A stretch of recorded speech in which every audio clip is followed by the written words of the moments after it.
We've got Brandon. Hey, Brandon, how you doing? Speaking of go-getters. Good, Mitch. How are you? Speaking of go-getters, how are you doing? Good, sir. Hey, I just wanted to kind of expand on what y'all were just talking about, a couple of points that y'all had mentioned that's really been an eye-opening experience to me over the last, I guess, it's 2.5 years now, almost 2.5 years. May of 2014 is when I first signed up with you. But and at the time I was nervous, I was scared, and I had to subside all those fears. But I just, went out there and put all the fears aside. And I remember the first offer I made on a house, and I was sitting in these people's on their couch talking to them about buying their mother's, who had passed, buying her house. And I was just nervous. And I didn't have a contract with me. And I remember calling you on my way home, telling you, I got one. And you're like, did you get it under contract? I'm like, nope, I didn't have one. I'm going back tomorrow. And I went back the next day, and they decided they didn't want to sell. And it was exactly what you had told me. You said, don't call me until you get a signature on a piece of paper. Well, the growth that's been a very eye-opening experience is one of the challenges in the beginning was, how do I find these houses? Do they really exist? And it's unbelievable how much opportunity is out there if you get out and, like you said, put action in place and go try to find these houses by whatever means it takes. Postcards, driving for dollars, whatever. It doesn't matter. Speaking with realtors, all that stuff all adds together, and the opportunity level is astronomical. And then in the beginning also, when I didn't have any money, that was another nerve-wracking part of trying to find money and, asking friends, family, hey, I got this deal, would you like to go in halves if, the $6,000 house, and we'll split all the profits, and, because I didn't have the $6,000 to buy it. And now the confidence level has rose, the me knowing and owning in my heart that there's more houses out there, and there's probably more than I can ever buy at once. And the money, people out of nowhere. I know more people that's got $40,000 and $50,000 and $100,000 in their bank account now than I've ever known in my life. And to know that there's that many people out there with that much money, I never would have fathomed that. But when they start seeing me succeed at doing things, their wallets start opening and say, hey, I want a piece of that action, and stuff like that. So it's really crazy. You've been nurturing those people saying, hey, look at the deal I just did. You didn't. I had someone who wanted to do this, and so I didn't get to bring it to you, but I just want to show you what happened. Or here's another deal I have. I'll be looking for someone, and they pass on it, and then you go ahead and you consummate that deal with someone else, or with credit cards, or with a hard money lender, or whatever, and you get full circle, and you're able to go back and say, hey, I just wanted to show you what happened. I asked you about that house about 30 days ago, and you passed on it, which is fine. It's your life and it's your decision, and I respect it. But I want to show you how this worked out, so that you know that what I was telling you is true. Maybe you don't say it in those kind of words, or you pick however you want to present it, but you prove to them, and it can be kind of a slow play, right? You don't Yes. rush into this. It starts off kind of slow because people want to sit back and watch. Which this is the most difficult part of the whole business, is being able to stay in that business long enough to be able to show somebody even one or two or three successes that are going on in your life. So yeah, absolutely. Yeah, and it's really crazy because I didn't have any choice but to succeed. It was either do this or go deliver pizza. And so I decided I didn't want to deliver pizza, and I wanted to do this. So I put everything in it. I subsided all my fears, and I just kicked butt. And I just contracted my 39th property this year. So my goal is 50, and this is only my second full year. Wow, So, 39 houses this year in 2016 or in a 12-month window? What are you saying? since January the 1st. 39. Yeah, and so when you first started out, the idea, if I'd have told you, you know, and I don't tell people this because it's overwhelming, but, you know, you're going to look up one day and you're going to be doing 20, 30, 40 houses a year, and it's kind of hard to fathom. That's really almost impossible to fathom when you first start this little journey, isn't it? Absolutely. In fact, I printed out my 2015 goals that I wrote in December of 2014. And my goal was to buy 12 houses in 2015 and average basically $10,000 to $12,000 per house. And in profits. And last year, I think I did 26 in 2015, so I more than doubled that goal.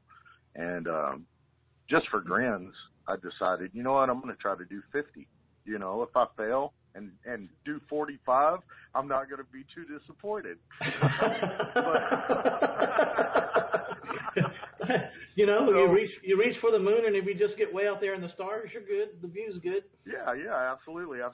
So, you know, it's crazy because I started thinking, I'm like, man, we're almost to the fourth quarter of the year, and I need to, you know, I spent the last month rehabbing a house and, you know, not focusing on buying properties, and then just, I mean, because of seeds I'd planted or whatever over the past year, 2 years, and, you know, people I've met, just all these deals started landing in my lap. In fact, I'm working on a deal right now where a realtor knows someone with 9 properties. He's 80 years old and wants to liquidate. So I'm getting ready to make an offer on 9 more properties in one deal.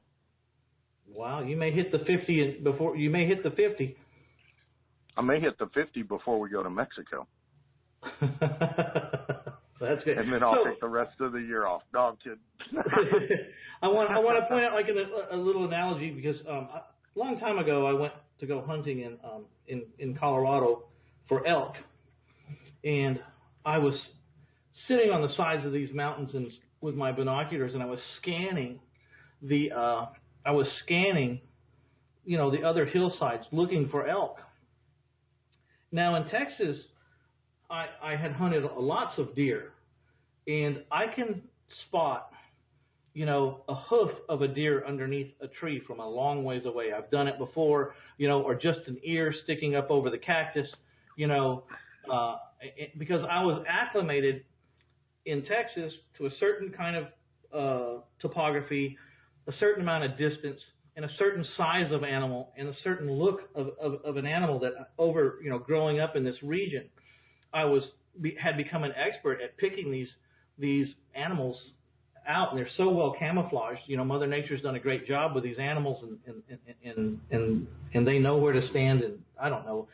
And so I was really good at finding deer, and I could not find an elk to save my life, scanning these miles and miles and miles of country.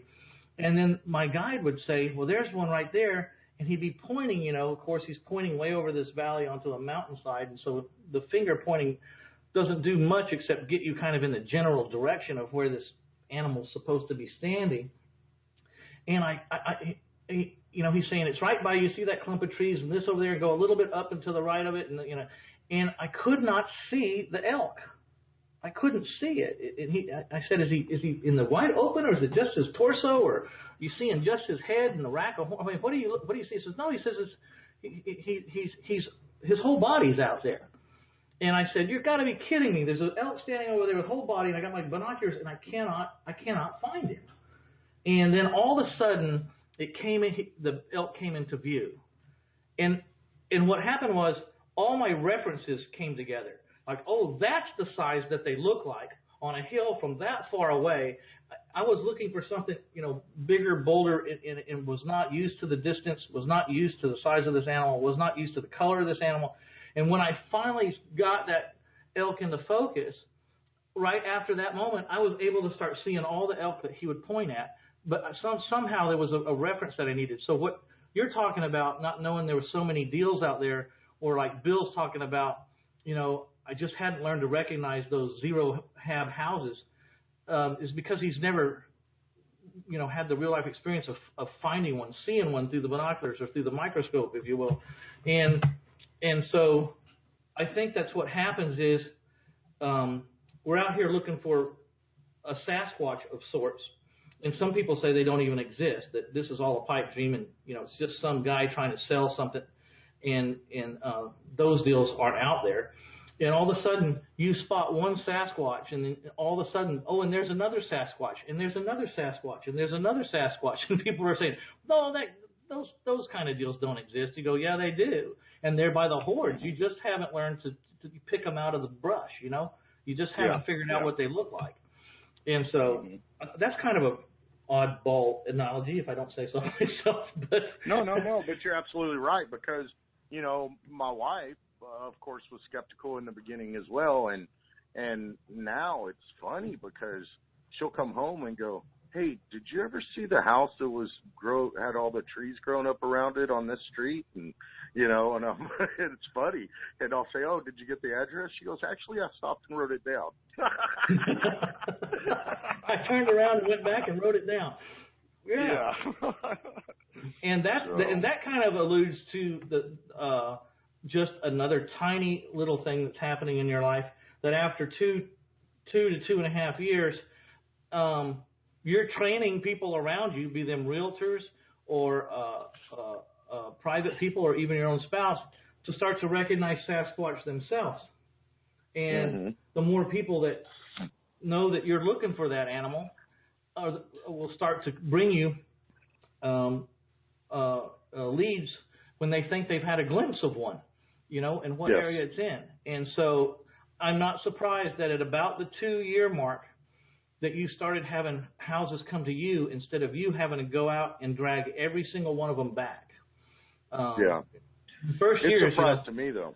It's a surprise to me. It's been very encouraging, but it's also been a little unfathomable, because I've been in such work, find house mode the last 2 years, that to have all these opportunities coming to me without what I currently see as the dedication and the work to get them. You know what I mean? I know it was seeds that were planted or whatever, but now when they just start coming my way, it's like pretty crazy. Yeah, that's like the people at my office. People at my office, I've been doing it for 20 years. I just call up and say, hey, you need to go over here and write a contract on this house. They go, how do you find these houses? I said, well, after 20 years, man, I just answer the phone. I just answer the phone. I hired, I got these other house finders to work for me, and I find more houses on a lot of months. I find as many or more houses than they find, and I'm not out there anymore every day. But I planted seeds for years and years and years and years, and so those crops just keep producing. Yeah. So another good thing that's happened is, I was a little hesitant about using a realtor to sell a couple of houses I had bought, but they were in a location that I thought it might be better for a little more exposure and having them on MLS. And ironically, I had this realtor call on a different house. She called me on a Sunday afternoon and asked if she could show it. And I was kind of impressed by that, because, she was out hustling on a Sunday for one of her clients. And I asked her if she would be interested in listing a couple of houses. And so she did, and, everything's been hunky-dory. Well, through our conversations, I let her know that I like dealing with title issues and things like that. And I think I talked about this on the call a couple of weeks ago.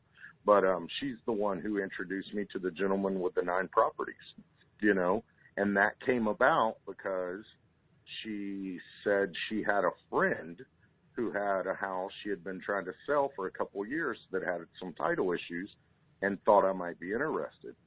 So I called her friend and had it under contract within an hour. And I said, I called the realtor back and said, yeah, we're going to close in 3 weeks. And she's like, really? And I'm like, yeah, it's all cool. Everything's done. And she was proved to her blown away. that you could buy title issue problems. Yes. And so now she calls me every day.